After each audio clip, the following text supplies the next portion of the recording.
Swag.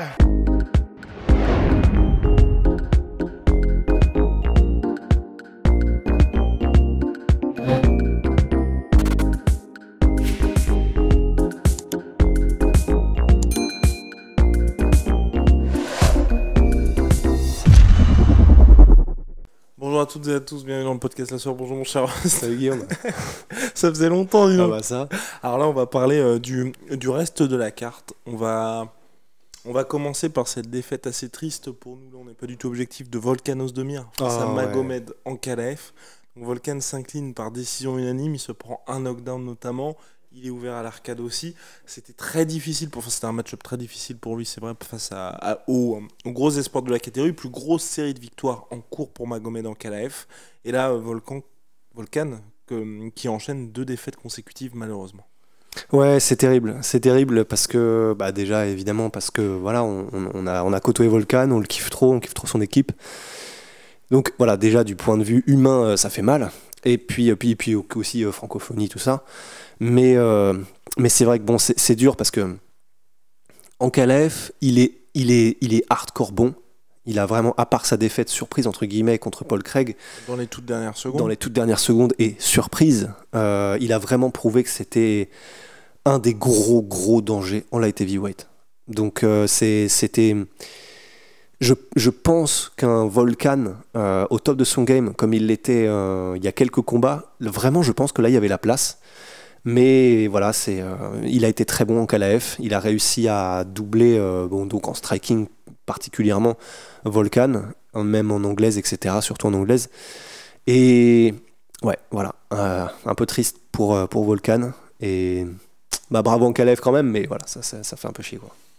Avançons avec le co-main event, où là on s'attendait à un feu d'artifice tout simplement, et on l'a eu, ce feu d'artifice. C'était absolument monstrueux. Ça a confirmé en tout cas mes doutes ce que j'avais sur Cory Sandhagen, où c'est vrai qu'à la différence du gratin dans la catégorie, il reste extrêmement constant dans l'excellence, mais il n'arrive pas à s'élever dans les championship rounds, à la différence de Petroyan qui lui a un diesel, mais pas le diesel de l'enfer. Ouais, non, oh la vache. C'est chaud, hein. C'est vraiment ça, ouais. C'est chaud parce que en fait le combat, déjà effectivement, quelle beauté! Mais quelle beauté! Non, puis surtout même le niveau global. À chaque fois, les 2 premiers rounds sont pour Sandhagen. À partir du 3e, ça s'inverse. Mais à chaque fois où ça s'inverse de 1, il n'y en a aucun des deux qui est complètement lâché. Les 2 ont toujours des temps forts de chaque côté. Et puis surtout, franchement, on avait vraiment l'impression que tout pouvait basculer à chaque fois. Ouais. Les 2 en fait étaient tellement d'un niveau qui est vraiment ce qui se fait de mieux, mais de tous les côtés en MMA. C'est-à-dire qu'il soit en clinch, qu'il soit au sol, les scrambles au sol, c'était juste de la même manière que ça l'était debout, du mouvement constant, des experts, des échecs devant nos yeux et à vitesse réelle. Là, dans toutes les parties du game, dans tous les domaines du MMA, c'était vraiment somptueux. Enfin, c'est vraiment un combat que je recommanderais du coup maintenant, à partir de maintenant, à tout le monde, tous ceux qui veulent découvrir le MMA. Et en striking particulièrement, mais alors effectivement, pour d'abord mettre un point sur ce que tu voulais dire, c'est vrai que moi aussi c'est pas que ça me frustre, mais... Ah, moi ça me frustre.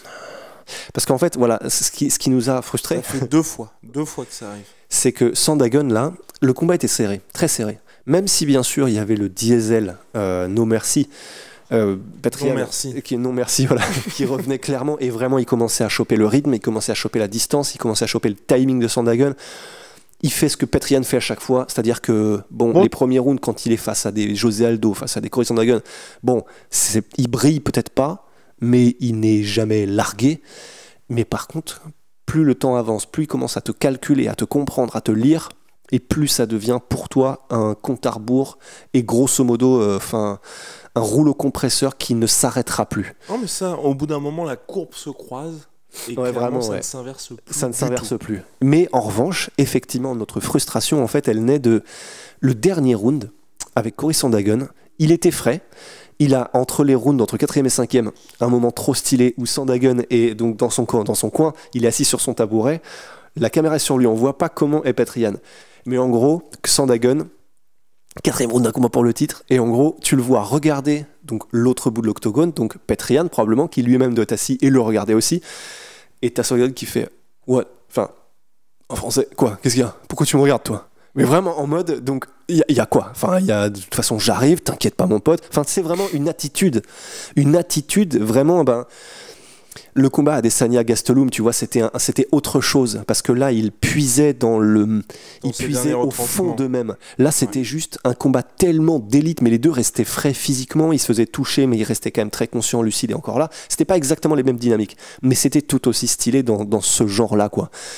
Et malgré la fraîcheur physique qu'il conservait, malgré ça, il était encore parfaitement présent et peut-être pas au top de ses capacités. Ça faisait 20 minutes qu'il se la mettait à un rythme ultra élevé avec Petr Yan, mais il a juste, je sais pas s'il a considéré qu'il était devant, je pense pas, c'est impossible, parce qu'il se faisait remonter, mais il a combattu sans aucune pression, mais sans aucune...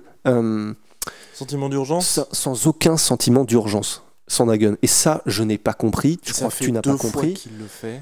Moi, c'est surtout ça, tu vois. Il y a la frustration du combat contre TJ Dillashaw où c'était très serré. Pour nous deux, je crois qu'il avait gagné. Enfin, qu'il avait perdu. Enfin, pour moi, il avait perdu. Pour moi aussi, voilà. Ouais, parce que notation des juges, pas forcément, ouais. Pour nous, il avait perdu. Et il était extrêmement frustré après ce combat-là. Il y a eu des discussions, pas mal de polémiques sur aurait-il dû gagner ou pas. Bref, une fois que tu sors d'un combat comme ça, n'importe quel autre gars se retrouve dans une situation similaire.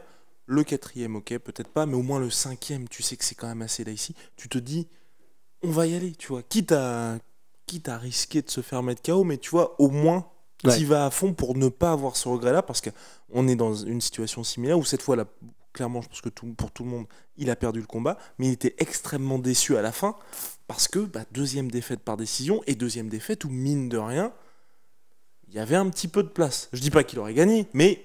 Il y avait la place d'en faire plus. Ouais, exactement, il y avait la place d'en faire plus, oui. Ouais, mais c'est ça, c'est terrible. Quand on le voyait faire ses mouvements, et ça c'est quelque chose, bon, Polydomso a dû nous quitter pour repartir, métro, Paris, mais c'est quelque chose qu'on se disait tous les trois pendant le combat, il y a vraiment des moments, et particulièrement dans le 5e round, où les déplacements de Corey Sandhagen sont somptueux. C'est juste, il a une science de comment se placer, trouver des angles pour ne pas se faire toucher sur des séquences entières qui est juste incroyable, Sandhagen. Et il dit lui-même qu'il a étudié beaucoup le footwork de Dominick Cruz, le jeu de jambes de Dominick Cruz, mais voilà, que ce soit les mouvements de buste, la science de où être par rapport à son adversaire pour réduire au maximum le chance d'être touché, enfin c'est magnifique. Mais il fait ça, mais juste pour échapper entre guillemets au coup et à la pression, donc c'est bien, ça marche, mais il y a des ouvertures qu'il n'utilise pas, qu'il n'optimise pas, et les rares moments où il le fait, ça marche. Les rares moments où il ne fait pas simplement que être insaisissable, mais où il rentre, quand il a trouvé un angle, où il a réussi à dépasser Petr Yan, il n'a pas pris de coup, il y a des moments où quand il utilisait ce petit moment de flottement où Petr Yan est un poil en retard parce que les déplacements sont incroyables et scientifiques, il l'utilisait et il touchait. Et vraiment, il arrivait à dépasser Petr Yan. Et là, au 5e round, il y a eu plein de moments comme ça où il aurait probablement pu, parce qu'il avait les jambes, il était encore lucide et explosif, il avait encore le pop dans les poings, et juste, il ne le faisait pas, donc probablement pour assurer le coup, dans le sens, parce que évidemment, c'est une chose d'échapper au coup et d'esquiver et de trouver les angles, mais si tu réponds, tu restes toi-même à distance de frappe. T'es jamais à l'abri que Petr Yan fasse son tourniquet de l'enfer avec lequel il a chopé d'ailleurs Sandhagen. Donc tu restes à portée de poing, c'est sûr. Mais dans un 5e round où c'est très indécis et où il faut prendre des risques et où si tu ne prends pas de risques et si tu es celui qui recule et qui s'évade aux yeux des juges sans répondre, forcément ça va te porter préjudice. Et j'ai pas compris cette manière de combattre où, oui, c'est vachement bien parce que t'es hyper insaisissable, mais si c'est toi qui recules et que tu ne marques pas et que Petr Yan a le contrôle de l'octogone, à un moment donné, ça va forcément marquer l'esprit des juges, quoi. Ouais, et qui manque aussi, moi j'étais assez surpris, tu vois, en dehors de ces petits sursauts d'orgueil entre les rounds et de temps en temps, ou même à la fin du combat, il manque, à la différence de Petr Yan, du côté un petit peu nasty, tu vois. Petr Yan, tu sens que lui, vraiment... Comment on pourrait traduire vicieux, enfin pas forcément vicieux, un peu méchant. Ouais, chips. Les gens vont dire en commentaire, vous êtes sérieux les gars? C'est bientôt 30 piges, vous dites chips. Non mais Petr Yan, on voit que dès qu'il te touche, qu'il a l'impression qu'il peut te faire mal, mais il va y aller à fond. mais c'est ce qui fait quelque part aussi que c'est un champion. Ah bah oui. Une fois qu'il touche Sandhagen après son spinning, bah là clairement on se dit c'est très très chaud pour lui. Même le moment où Sandhagen là aussi, pour à mon sens, il fait une erreur, il nous a énormément surpris aussi sur ses amenées au sol. Et ça a même surpris Petroyan. Il y en a une par contre on n'a pas compris. Ouais. Elle était pas masquée, rien du tout. Il y va et là on se fait oh là là là là là. Ouais. Et là aussi, heureusement ça ne s'est pas mal terminé pour Sandhagen, mais Petroyan saute tout de suite sur l'occasion pour essayer de capitaliser là-dessus. Et c'est là que pour moi ça fait vraiment la différence entre pour l'instant Sandhagen qui est toujours un énorme prospect, il n'y a pas de souci là-dessus. Et vraiment, là, aujourd'hui, ça va être compliqué de le déloger. Et les grands champions, en tout cas, le gratin, où je mets TJ Dillashaw et Petroyan, où eux, vraiment, dès qu'ils ont l'opportunité, bah... C'est ça, c'est des champions dans la mentalité, l'approche et l'âme, quoi. C'est ça qui est un peu dur, c'est que là... Bon, Gustafsson, c'était un de mes combattants favoris quand il était en activité. Mais il a un petit peu ça aussi, Gustafsson. Ce côté, le mec, tu sens que physiquement, techniquement, il a largement ce qu'il faut pour être champion, mais juste il a pas ce truc en plus. Alors qu'à chaque fois, il a mis knockdown Daniel Cormier. Bah ouais. Et puis contre John Jones, le premier combat, il fait un combat d'anthologie. Mais voilà, il n'y a pas ce côté, John Jones au 5e round, il se dit, ok, maintenant c'est game time en fait. Il n'y a pas ce côté Daniel Cormier au 5e round qui se dit, maintenant c'est game time. Bah là c'est pareil. Corey Sandhagen, il y a ce côté il pourrait, donc c'est-à-dire qu'il a tout pour être champion, mais il n'y a pas effectivement comme Petroyan, comme Max Holloway, comme Ousmane, il n'y a pas ce côté, mais par contre en fait là maintenant je viens pour toi et c'est moi le champion en fait. Il y a pas ce côté, voilà, il y a pas ce côté je vais te montrer que c'est moi le champion. Ce qui est dommage. Et c'est dommage. Et alors après, en tout cas par contre, la performance de Petroyan est magnifique. Comme d'habitude, hein, ouais. Comme d'habitude. Enfin, de toute façon, c'est ça qui est archi terrifiant avec Petroyan, c'est que voilà, déjà, bon, les premiers rounds, on l'avait dit dans la preview, il y a des chances que Corey Sandhagen soit au-dessus, parce que le débit, parce qu'il est extrêmement, même pire qu'affûté en striking, etc., parce que c'est un combattant complet. Mais voilà, Petroyan, donc déjà, les premiers rounds, peut-être qu'il se fait prendre les rounds aux yeux des juges, mais il se fait pas non plus démonter. Alors, ce qui est très, très étrange, parce qu'il prend des trucs de fou, hein. Pourtant, il encaisse des trucs de fou, mais il encaisse pas, il bronche pas, disons. Et par contre, c'est petit à petit en fait. Petroyan, c'est petit à petit. Il va comprendre à quel moment tu frappes, il va comprendre comment est-ce que tu fais tes avancées, il va comprendre quand tu frappes, comment tu reviens après avoir frappé. La distance que tu utilises, à quelle distance t'es quand tu mets un jab, à quelle distance t'es quand tu mets un bras arrière. Et petit à petit, il capte en fait. Petit à petit, il te lit. Et en fait, au bout d'un moment, t'es bloqué parce que c'est pas qu'il sait ce que tu vas faire, parce qu'il a continué à prendre des coups pendant le combat, etc. Mais il va te réduire tes options au maximum et anticiper ce que tu vas faire pour te bloquer les voies petit à petit, quoi. Il a une faculté d'adaptation et de compréhension de l'adversaire qui est hallucinante, Petroyan. Et en plus de ça, il est vraiment sharp. Enfin, il fait mal. Tu sentais qu'il y avait un différentiel de puissance quand l'un touchait et l'autre touchait. Et voilà, enfin, il a, lui, ce truc en plus qui fait que c'est un champion. Et voilà, tout est dit par Big Earl Rusty. En tout cas, prochain combat vraisemblablement pour Petroyan. C'est face à Aljamain Sterling pour l'unification, puisqu'Aljamain Sterling s'était imposé par disqualification sur coup de genou de Petroyan lors du premier combat. Et juste pour finir, mais comme on l'a dit à la fin du combat, des combats comme ça entre Petroyan et Sandhagen, on peut en revoir 4 ou 5, il n'y a pas de problème. Donc c'est pas grave pour Sandhagen. Mais pour eux, pour leur espérance de vie, peut-être moins. Oui, par contre, oui. Ouais, exactement. Mais oui, et pour finir, pour Petroyan, moi, c'est la seule chose moi, qui m'inquiète, c'est qu'il se prend vraiment beaucoup de coups.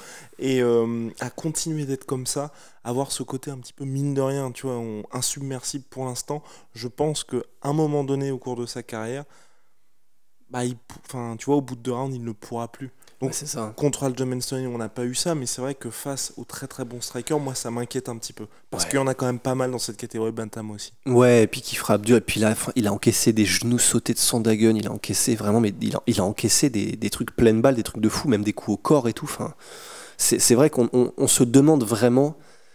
Il est pas surhumain, Petroyan. Donc forcément, ça joue. Son cerveau, forcément, il prend cher et forcément, on fonctionne à crédit. Donc c'est vrai qu'on finit vraiment par se demander. Alors le style est incroyable parce que quand il t'a compris, et quand il attaque, c'est terrifiant. Mais avant qu'il comprenne et avant qu'il ne t'ait lu et avant qu'il ne t'ait décortiqué, pendant ce temps-là, effectivement, il prend quand même super cher, quoi. Même s'il ne le montre pas extérieurement. Ouais. Compliqué. Ouais. On va passer au main event. Et hostie. Alors un main event infiniment décevant. Enfin franchement, nous ce qu'on s'est dit, c'est pour l'état de la catégorie, parce que là, de la part de Blachowicz surtout. De la part de Blachowicz surtout, parce que clairement Glover Teixeira a fait le travail. À 42 ans, il devient le champion le plus, enfin le premier champion le plus âgé de l'histoire de l'UFC. C'est-à-dire le gars à obtenir la ceinture pour la première fois. Parce que Randy Couture l'avait obtenu à 47, ouais, 45 peut-être. Ouais. Enfin bref, plus âgé. Voilà, il s'est imposé. Blachowicz, on n'a pas très bien compris franchement, parce qu'entre striking très surprenant et le fait que, et c'est Polydomso qui a dit ça très justement, ça va pendant le combat, c'est vrai que finalement ça faisait très longtemps qu'il n'avait pas affronté de lutteur, Jan Blachowicz, hormis Corey Anderson, mais ça c'était très rapidement terminé. Et puis il s'était fait out-wrestle par Gustafsson, mais on pensait que c'était derrière nous en fait. Alors que non. Et c'est ça qui est terrible, c'est que là vraiment en fait... Entre le combat et l'attitude, c'était très bizarre. C'était très bizarre parce qu'il s'est fait dominer dans tous les domaines. Et c'est le champion. Il s'est fait dominer dans tous les domaines par un Glover Teixeira qu'on connaît. C'est-à-dire que c'est pas comme si c'était un Jiří Procházka où le mec, il vient d'arriver, il est ultra imprévisible, c'est une furie, tu sais pas trop comment le gérer. Bon, ça aurait eu du sens peut-être un peu plus là, Glover Teixeira. Tu sais exactement ce qu'il apporte. Vraiment, tu as tellement de combats à étudier de Glover Teixeira, il fait toujours la même chose. C'est pas péjoratif, il le fait très bien, mais il fait toujours la même chose. Et là, ce qu'on a vu, donc en termes de défense de takedown, en termes de non-solution au sol quand il était sur son dos, en termes de striking même, tout a été décevant de la part de Yann. Il se fait mettre knockdown d'abord dans le second round, je crois, sur une séquence en striking où vraiment j'ai pas compris parce qu'il est aux fraises. Il n'y a pas de garde, il n'y a pas de mouvement ni de buste ni quoi que ce soit, le timing n'est pas bon, et donc il se fait choper sur un énorme crochet gauche parce qu'il y a zéro défense. Le premier round, il se fait rapidement mettre au sol, mais facilement par Glover Teixeira, alors qu'ils sont encore frais, alors que Blachowicz est encore en pleine possession de ses moyens, il est encore frais, explosif, tout ce qu'il faut, il se fait mettre au sol sans difficulté par Glover Teixeira, et ensuite il passe la totalité du round sur son dos, sans rien proposer. Il perd le round, mais d'une clarté. Et c'est incroyable. Et limpide. Un 19, vous ne verrez pas de 19 plus clean. Il est cousu, mais de fil d'or, ce 19. T'as même pas à réfléchir. Enfin, 19. Et surtout, en fait, ce qui est terrible, c'est que quand tu parlais d'attitude, alors il se relève à la fin du round, le round sonne, il se relève, il a le sourire de Blachowicz en mode probablement bien joué à Glover Teixeira, ce qu'il lui dit. Mais en fait, nous, la réflexion qu'on s'est faite, c'est... En fait, là, le problème, c'est que s'il n'y a pas de round, et si le combat, il n'y a pas des rounds prédéfinis, bah en fait, là, t'es bloqué là à jamais, en fait. Et donc, probablement qu'à un moment donné, le ground and pound, ça va suffire. Peut-être qu'à un moment donné, tu vas tenter un truc, mais en paniquant. Enfin, s'il n'y a donc pas les conditions d'un combat encadré, d'accord, ça fait partie du truc, mais quand même, psychologiquement, c'est bizarre. Bah, ça veut dire qu'il n'avait aucune solution. Et quand même, c'est bizarre, quoi. Enfin, c'est vraiment... on sait pas qu'on est tombé des nues, parce que c'est vrai que finalement, on aurait vraiment, pu... Parce que j'ai pas du tout eu l'impression... Enfin, le combat, il est prévu depuis la victoire de Jan Blachowicz sur Adesanya. Déjà, Adesanya avait un petit peu court-circuité les choses, puisque à l'origine, c'était déjà qui devait directement affronter Blachowicz. Et donc là, depuis la défaite d'Adesanya, donc c'était en mars. Depuis mars, il sait qu'il va affronter Teixeira, tu vois. Là, t'as l'impression que c'était du short notice. Ouais, vraiment. Ouais. T'as l'impression que le mec a été surpris de ce qui se passait. Vraiment, je n'ai pas compris. Et puis ensuite, il y a la fameuse séquence de fin où là, il se fait... donc, s'ils sont pris dans un échange en boxe anglaise, il se prend un uppercut. Non, un direct, pardon. Crochet du gauche, non D'abord un direct qui le sonne et ensuite, il y a un crochet du gauche. Parce qu'ensuite, il se prend un direct... Et ensuite, il y a le crochet qui le sonne complètement et là, qui le fait décaler. Enfin, ouais, il part complètement de l'autre côté. La mise au sol. Et puis là aussi, ce qui est assez surprenant, c'est qu'il y a la mise au sol et il n'y a rien non plus du côté de Jan Blachowicz. Et il tape même avant de taper. Ouais, en fait, mais c'est ça qui nous a le plus surpris. C'est que dans la séquence de finition, bon, déjà, il se fait dominer dans tous les coins. Mais en plus de ça, effectivement, il y a vraiment... Je sais pas, c'est presque comme s'il n'avait pas paniqué, mais que... Un peu, parce qu'effectivement, en fait, sur la séquence de finition, quand Glover est sur son dos, enfin Glover est sur le dos de Yann et que clairement ça sent pas très très bon les marrons et qu'il commence à placer un peu sa guillotine, son étranglement arrière, en fait effectivement il y a un mouvement. L'étranglement n'a même pas encore commencé à être complètement appliqué, que il a juste mis les bras Glover, que on voit déjà la main de Yann qui est prête à taper et il attend simplement qu'il y ait une petite pression et là il tape, mais vraiment comme si il était vraiment complètement en panique ou dépassé ou bon, peut-être qu'avec la coquille qui a peut-être appuyé sur son dos, ça faisait très très mal et donc il était prêt à taper. Peut-être. Mais en tout cas, oui, voilà, c'est juste tellement étonnant, quoi. De la part du champion, c'est tellement étonnant. Et puis surtout par rapport à ce qu'il nous avait montré jusqu'à présent, moi c'est ça qui me surprend. Ah ouais. Le combat quand il prend la ceinture contre Dominic Reyes, on a vraiment un Blachowicz qui est là pour montrer qui est le patron. Oui. Contre Luke Rockhold, il est là pour montrer qui est le patron.